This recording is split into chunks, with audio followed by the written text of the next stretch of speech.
যাত্রাবাড়ির পর এবার রাজধানীর মালিবাগের ফরচুন শপিং মলে বোরকা পরে দুর্ধর্ষ স্বর্ণলুটের ঘটনা ঘটেছে। রাত ৩টার দিকে শম্পা জুয়েলার্স নামে দোকান থেকে চুরি হয় ৫০০ ভরি স্বর্ণ। সিসি ফুটেজে দেখা গেছে চোর চক্রের ২ সদস্য জুয়েলারি দোকানটির শাটারের তালা কেটে বিপুল পরিমাণ স্বর্ণ নিয়ে যায়।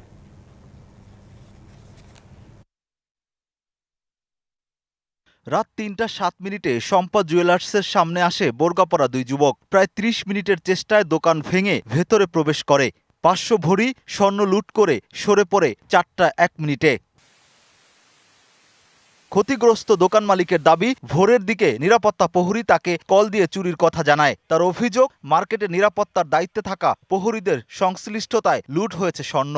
আমার কাউন্টারে মোটামুটি ৪০০ ভরির মতো সোনা আসলো, আর বন্দুকি সোনা আসলো ১০০ ভরি প্লাস। এই ৫০০ ভরির সোনা আর নগদ টাকা আসলো ৪০,০০০, সব নিয়ে গেছে। আমাদের এই মার্কেটে মনে করেন যারা দারোয়ান আছে তারা তো অবশ্যই জড়িত আমার মনে হয়।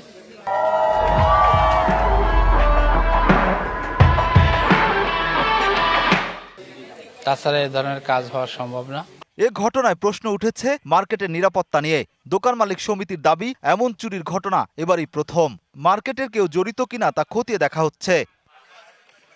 খবর পেয়ে একে একে ঘটনাস্থলে আসে পুলিশের বিভিন্ন ইউনিট। সংগ্রহ করা হয় বিভিন্ন আলামত। পরে রমনা বিভাগের উপপুলিশ কমিশনার জানান, সিসিটিভি ফুটেজ পর্যালোচনা করে অপরাধীদের শনাক্তের চেষ্টা চলছে। নজরদারিতে রয়েছেন মার্কেটের দোকান মালিক সমিতি ও নিরাপত্তা প্রহরীরাও। এখানে চুরির ঘটনা ঘটেছে, তো এইটা নিয়ে আমরা কাজ করতেছি। এখন আপনারা দেখলেন যে এখানে আমরা চেষ্টা করতেছি যে আসলে এটা কিভাবে কি ঘটলো এবং এটার কোনো অন্যান্য যে প্রযুক্তিগত যে বিষয়গুলো আছে আমরা ওগুলো যাচাই বাছাই করতেছি। আমরা সবকিছু পরীক্ষা নিরীক্ষা করে যাচাই বাছাই করে আমরা এটা দেখব। এর আগে মঙ্গলবার রাতে রাজধানীর যাত্রাবাড়ির রায়হান সুপার মার্কেটে ১২৫ ভরি স্বর্ণ চুরির ঘটনা ঘটে। Rakib Hossain, DBC news, Dhaka.